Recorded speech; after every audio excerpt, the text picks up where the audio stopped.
Good day, everyone, and welcome to Obidient Family TV. The program is Hope Alive. Yes, there is hope, and the new Nigeria is possible. Now, good morning, afternoon, and evening, depending your time zone.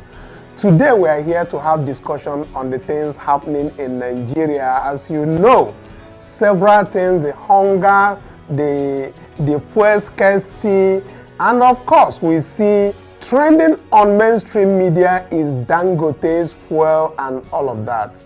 And still, Nigerian, the question is whether Dangote's refinery will be the succor or will be the end to the hardship that is happening in Nigeria. Is that what will solve the problem of hardship in Nigeria?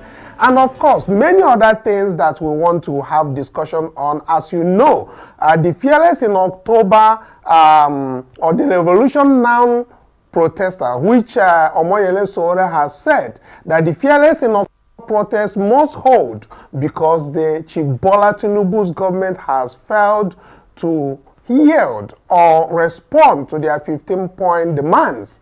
And that is the reactions coming out from Omoyele Sowore, which many Nigerians are now talking about whether it is revolution now or whether it is protest. But the bottom line is, what is it that will happen for the government to hear the cry of the masses in Nigeria? No, there is serious hardship and hunger in the land. We need to have these discussions. I have Mr. Bassi joining us from Calabar Municipal, and of course we have Tony Oji also. But let's get straight to this very point, because we understand that what has been trending in the mainstream media is all about Dangote's refinery.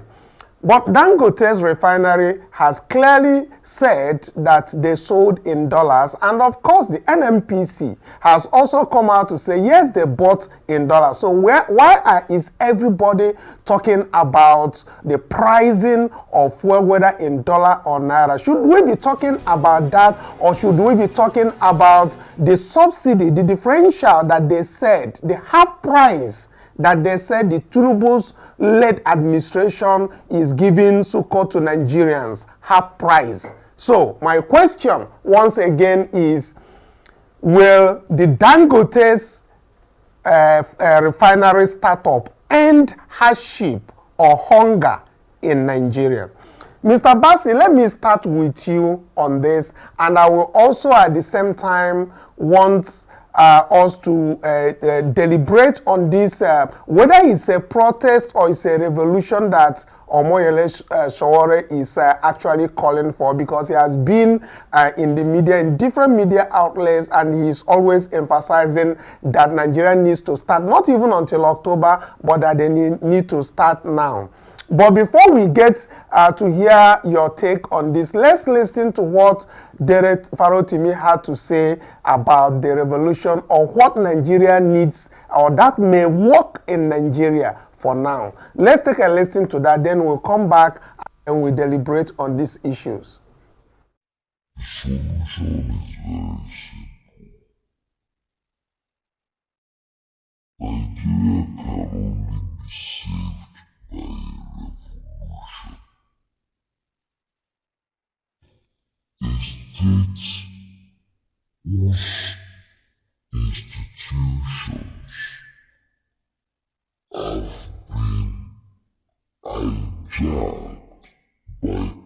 criminals can no longer be saved by its own mechanisms. The judiciary is demonstrably captured. Okay, so I think what Dere Farotimi was talking about there has to deal with Nigeria needing revolution based on what is happening in Nigeria right now. But let me quickly get to Kini. So, Mr. Bassi, Tell me your take on what is actually trending right now in Nigeria concerning the issue of the Dangote's fuel and whether government and Dangote are actually coming out open in transparency way to tell Nigerians on how their fuel is working to resolve some of the lingering problem of scarcity, for instance, but also the question of whether Dangote refinery startup will actually cure the hardship or the hunger in Nigeria. What is your take on that and that of Sowore's call for the Fearless October to continue, because Tinubu, even being back, has not deemed it necessary to reach out to them to address the issues of their 15-point demand on the protest for Fearless October? I'm in a meeting.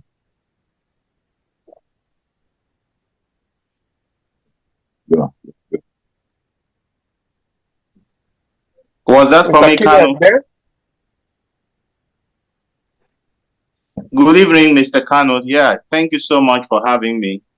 Sorry, there was a network challenge. I was dropped off and I came back. Could you please come back with the question so I know how to respond, please? Okay, the question is that every talk right now going on in to suggest that the rollout of Dangote's refinery, the PMS from Dangote refinery seems to be the top of town. And as they are hyping it, they fail to emphasize the fact that Dangote's refinery opening will not stop the hardship and hunger in Nigeria. Rather, it may lead to resolving the scarcity of the fuel of the PMS around the country, but not even touching on the pricing. So my question is, why are they in the mainstream media just hitting the point of the introduction of the Dangote's fuel without the underlying effects of the hunger and starvation that is actually still in the land? Okay, thank you so much once again. Good evening, Zoom panelists, good day, Obidient, and listeners across the world. The issue of petroleum product in Nigeria has become endemic, and I don't know when and how soon that is going to be solved. That is because everything that has to do with this industry, the downstream sector, is shrouded in secrecy. There is no transparency between the government and all the players. And like I said, up till now, nobody has been able to tell us what it costs to produce a liter of fuel in this country. But they keep coming out with all these necessary costs that nobody knows how we arrive at those templates. And at the end of the day, they push all of those costs on Nigerians. I'm going to lock that door. It clearly shows that Nigerians have been shortchanged. They are taking advantage of Nigerians simply because everyone is docile. Nobody seems to interrogate some of these template and costs that they bring out. And I saw a couple of costs without proper explanation in NNPC's release memo a while ago. And you begin to ask some of these costs. How did we arrive at that?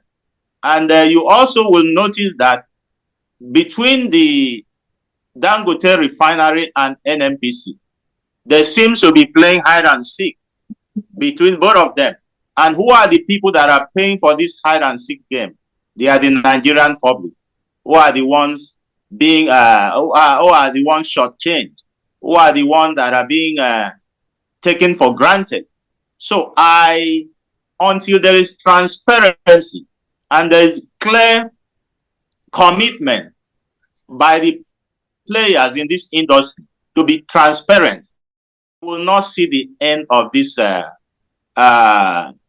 challenges in the distribution of petroleum products. Because today they are telling you this is the cost. Tomorrow they will come up with a different cost. Who are the people that scrutinize this cost and interrogate every line item in this cost? Nobody. So this is where we are as a country, that we are being taken for granted, both by the players in the downstream sector and the people, NMPC, and even the government, the presidency as a whole. So there is no transparency in their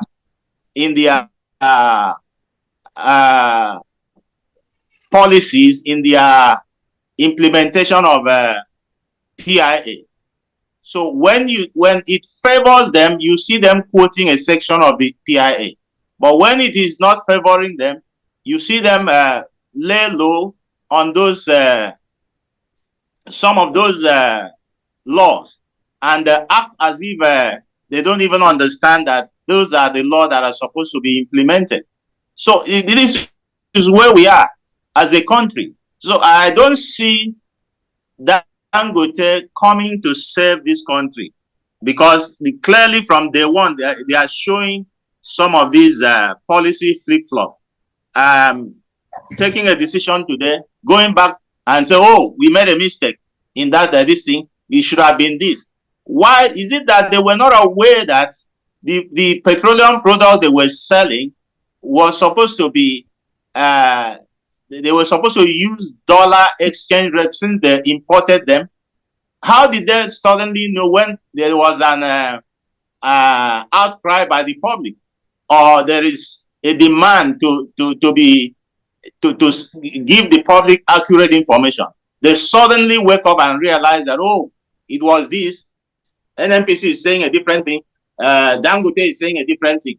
Even as of today, Dangote was even not able to come out and say, this is how much we sold to NMPC. You see, that shows you that there's no transparency, and Nigerians are being shortchanged at the end of the day. So I don't see this the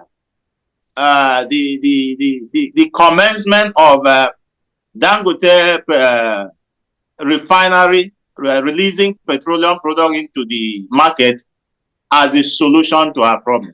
So Nigerians should take notes of all of these issues and brace up for tougher days ahead, because this is not going to be a solution to it. At the end of the day, it is going to only benefit the selected few at the detriment of Nigerians. Thank you. Thank you so much, Kini. Let's get to another something before you leave very quickly. The Take It Back movement, you know, the people that is championing the Fearless in October, and of course participated in End Bad Governance protest of last month. I mean, they have set out a press statement condemning in strong terms Tinubu's regime to immediately hold its oppressive tactics against human rights, just like arresting Sowore yesterday. And of course, not just Sowore, but all human rights activists of Nigerian descent. Now, these Take It Back movements, are they the only is this social society organizations in Nigeria that are pressed really about the things in Nigeria? Because I know that there are several different organizations in Nigeria that, of course, are feeling the impact of this crunch in the economic activities in Nigeria. And they're feeling the heat of Nigerians. But Take It Back, you know, is really standing firmly in solidarity with Nigerians at all times, especially as they are talking about the Fearless in October. Now, my question is that Sowore is insisting that with or without him, that protest will go on.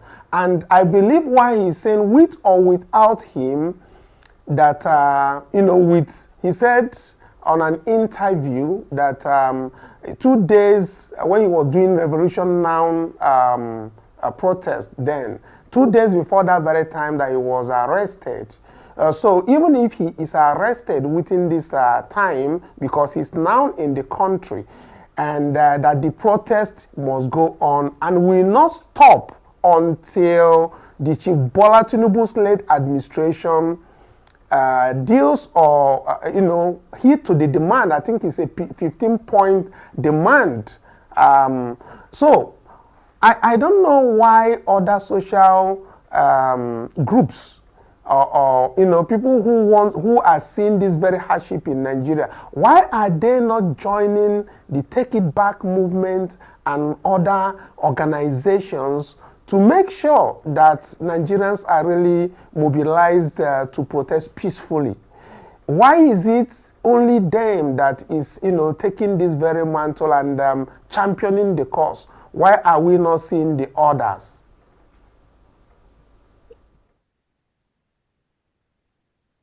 Okay, thank you so much once again. This clearly also have shown the docility of Nigerians. Who wants manna to fall from heaven? Nobody wants to lift a finger. They are waiting for who is going to bail the cat. Take It Back movement is one of the many organizations that are championing the good governance, end to bad governance protests. Now we have other civil society groups who are taking the lead. But you see everybody going under, everybody sitting back, hoping and expecting miracle to happen. And for me, Yele Sowore have done so much. He has, and there's not much he can do other than to spearhead the cause, champion the protest. Remember, he's not going to be in the 36th state of the federation. He can only be in one place. So I expect Nigeria to take and own this protest because it affects them. It affects everybody. If Sowore chooses to stay back, he's not going to be affected. Of course, he can afford to feed his family. He can afford to live a good life. And the basic thing in life. But he is fighting it for the vulnerable Nigeria. So I expect those Nigerians to rise up and take ownership of this protest because they are the ones that are worst hit by some of these bad government policies. Take for instance the issue of fuel. Today we are buying fuel across the country, despite the fact that between 1,000 naira to 1,400, depending on which location you are. Now today, these people have released a new template of how much they want fuel to sell, NMPC, which is Owando. And who are the people that are worst hit? Is the vulnerable Nigerian, the average Nigerian. They are the ones that are worst hit. So it is time for all Nigerians to rise up and take ownership of this protest. Let us speak out. Let government know that Nigerians are not happy.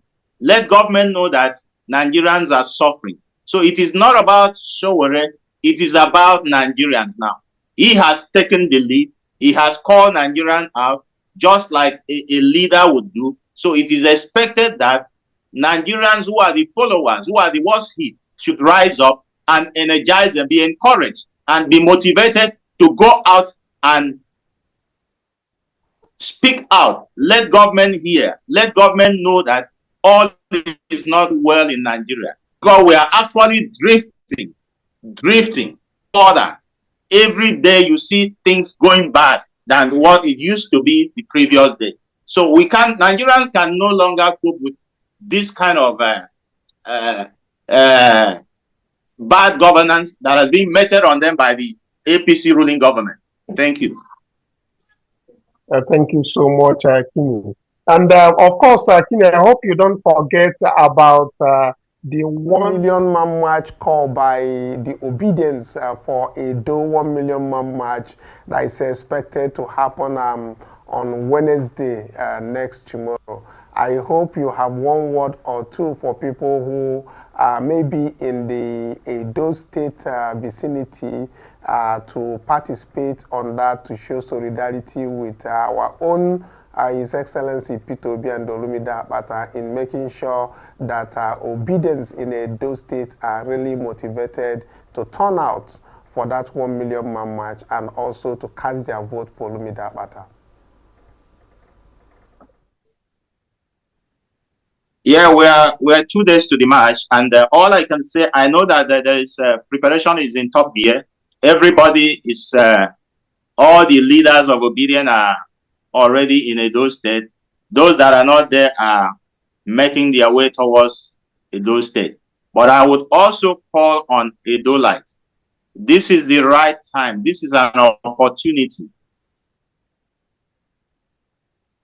to make your voice heard. This is an opportunity to come out en masse and give that support that is needed to the Labour Party candidate in the person of Barrister Olumide Akpata. Let us encourage him. Let us galvanize, mobilize on for his emergence as the next governor of Edo State. So I expect every Edolite who wants good governance, who is yearning for good governance, to wake up, to rise up, and be part of this 1 million man march march, so that at the end of the day, their voice would have been heard. They would have made their voice known, and they would have made a statement, and they would have put all the naysayers to shame, because to them, they believe that Labour Party has no chance of winning election in Edo. But like I said, of course, it is better for you to go into every competition as the underdog. Yes, it is better for you to go into such a competition as an underdog. Let your opponent underrate you, and then you spring out a surprise. So I expect all the Edolites to rise up and say no to godfatherism candidate, and say no to imposition of candidate, and let them also rise up and say no to election rigging. Let them uphold that one man, one vote philosophy as expounded by Adam Oshomole, who is now the godfather of Edo politics, and he wants to install his own protege. So let us rise up and support Olumide Akpata and ensure that he emerges as the winner of this election. Thank you. Thank you so much. Tabasi. Let me quickly get in Tony's opinion on this. So, Mr. Tony, let's look at the issues around the hardship in Nigeria and the call for revolution, whether it is revolution now or it is fearless in October, it is called hunger protest. We know things are bad in Nigeria, and there is no other way to communicate that across to the government other than for peaceful protest. We understand that. And Take It Back Nigeria happens to be the major society organization right now that is taking it on him. And don't you think there should be more of the Take It Back Nigeria to really create more awareness of this very hunger, since Nigerians seems to be docile and not seem to wanting to take action? Because even the Sowore that is being talked about has said even if he's not around, he expects that the protest should continue because the suffering is still much. While on that, may I also ask you whether you think that the refinery, the Dangote refineries, and the lifting of the PMS from the same refinery has suddenly ended the hunger and hardship in Nigeria, as is being touted in the mainstream media across Nigeria?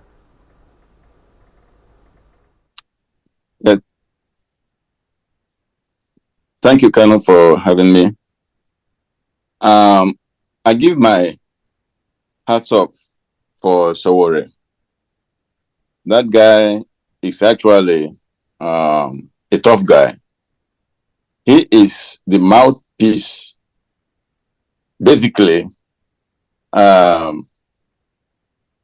crying on behalf of the oppressed, crying for the poor of this country. It looks like the issue now, I think we discussed that last week, about the mentality and the elasticity of Nigerians when it comes to difficult issues, hardships, poverty, that they are willing to take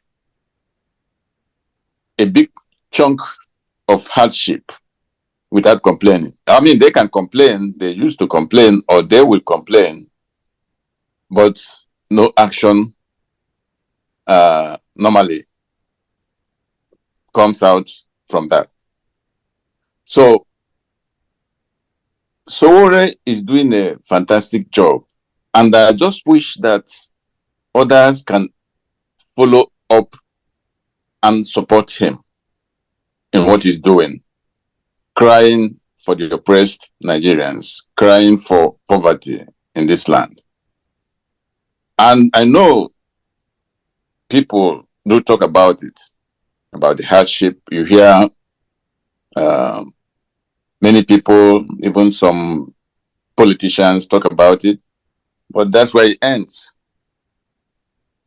The next step that is required in order to make the government understand the seriousness, to hear the voices of stakeholders in this Nigerian project, comes short, because they will come and criticize, and everybody knows there is hardship in this country, and then they go back and relax again. Because I tell you, this hardship is affecting everybody according to your size, but there are people who can manage better than others. And it surprises me that those that are heavily affected, they are seriously affected, the poverty level, are not willing to come out and show that they are really not happy with what is going on. They are the ones that complain the most when you listen to what is going on around your communities. But I don't know whether they're waiting for somebody to direct them, to help them figure out how to go about protesting, demonstrating the severe hardship in this country. I don't know whether that is the problem. That Sowore continues to call for protest, even when he is being harassed one way or the other, being threatened. Shows the kind of steel he's made of. And I salute him for that. Now, coming to the Take Back movement, I'm not really sure who is in charge of that movement, but I salute them, because they keep reminding us that this is the path we need to take in order to force the government to listen to what we are saying, to listen to our cries. Most other groups, either some of them are bribed, or they're just waiting for somebody else to take the lead. They're not doing much. They're relaxed. They seem to be like it doesn't. They feel that it doesn't affect them. But this poverty affects everybody according to your level, one way or the other. So let them. I wish they continue to push. Maybe with time, others will join them, and this protest will become much larger.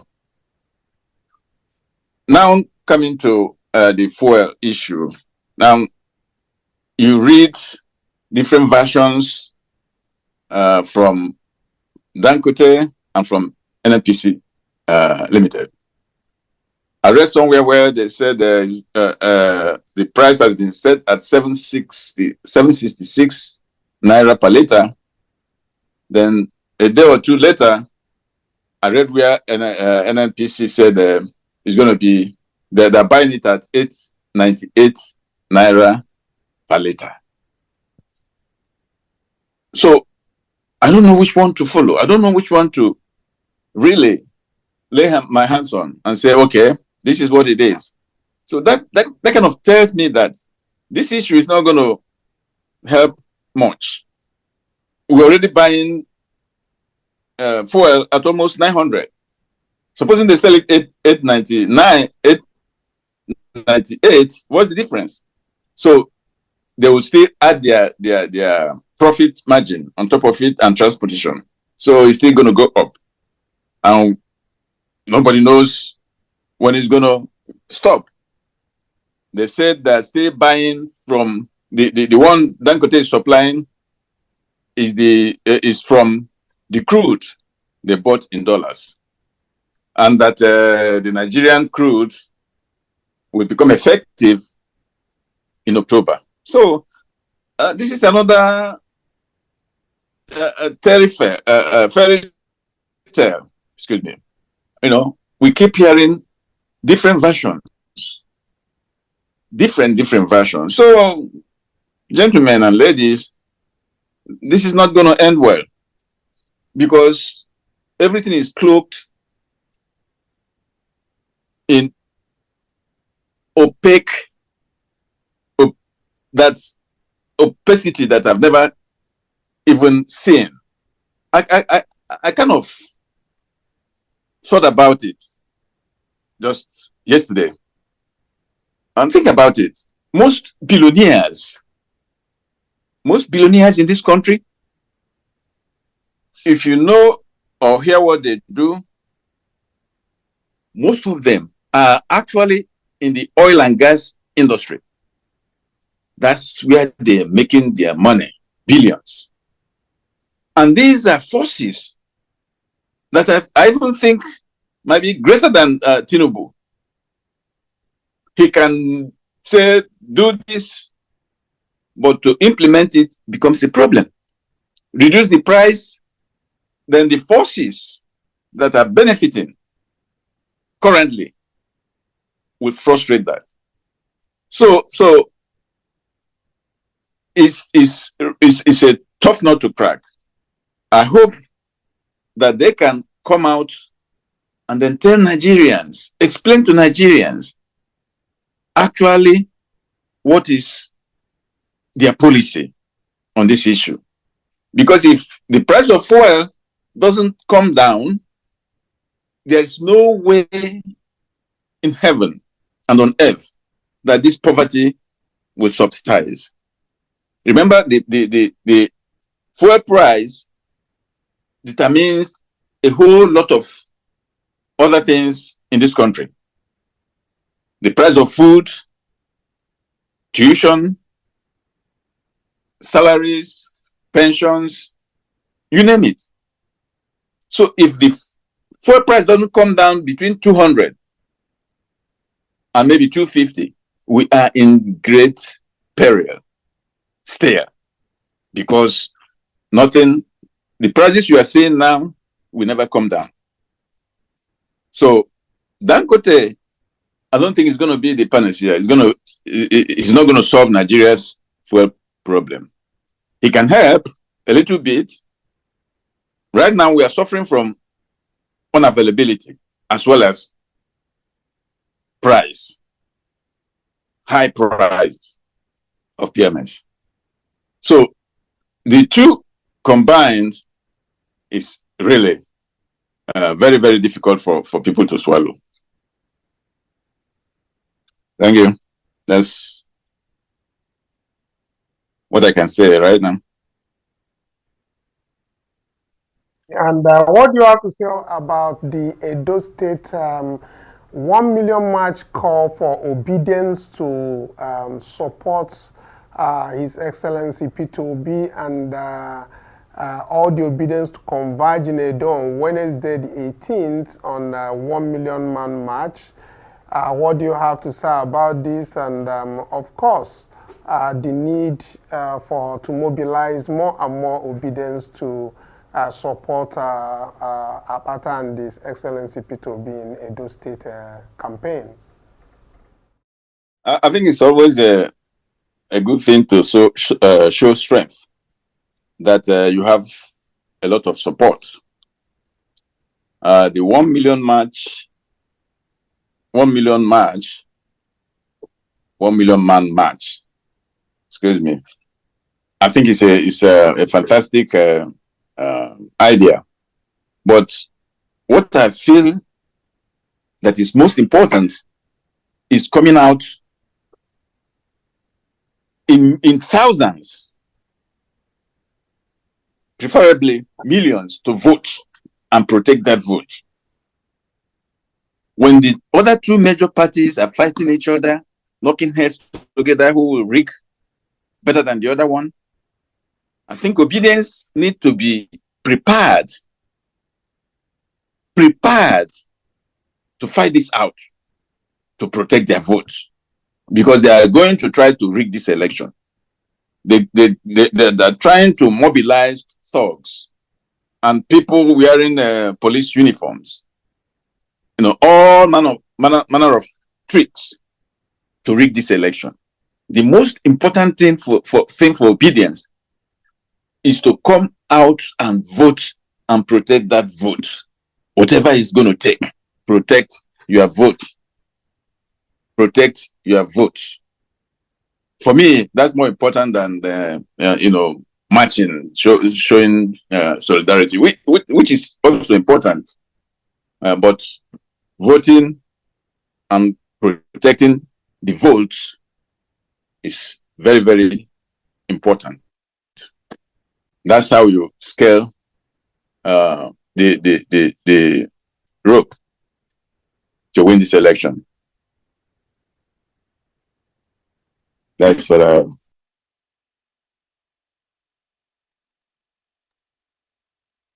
All right, thank you so much. And of course, finally, as I want to wind up, want to reach out to all obedience worldwide. There's a call out for obedience for a 1 million man march with His Excellency P2B for Olumide Akpata and Kadiri's campaign in Edo State. So if you're watching us right now, or you have somebody that you need to reach out to that is within that Edo vicinity, please, we call on all Edolites, we call on all obedience worldwide. If you are hearing us, reach out to your own person within Edo.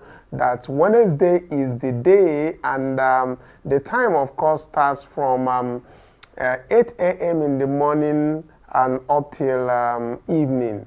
We are expecting that obedience and active citizens in Edo State should converge in Edo State. The flyers is everywhere.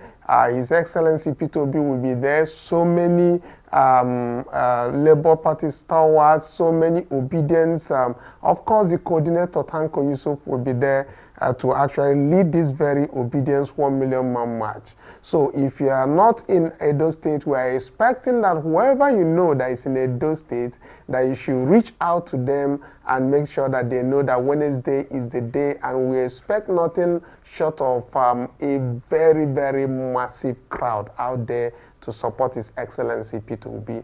And of course, the campaign continues to go and is going to wind down, of course, on this very particular 1 million man march. So we are expecting that obedience will honor this and make us proud in Edo State. And not only that, but we're also expecting that they should also make sure that come 21st, that they should all vote and protect their own votes in Edo State. That is our expectation.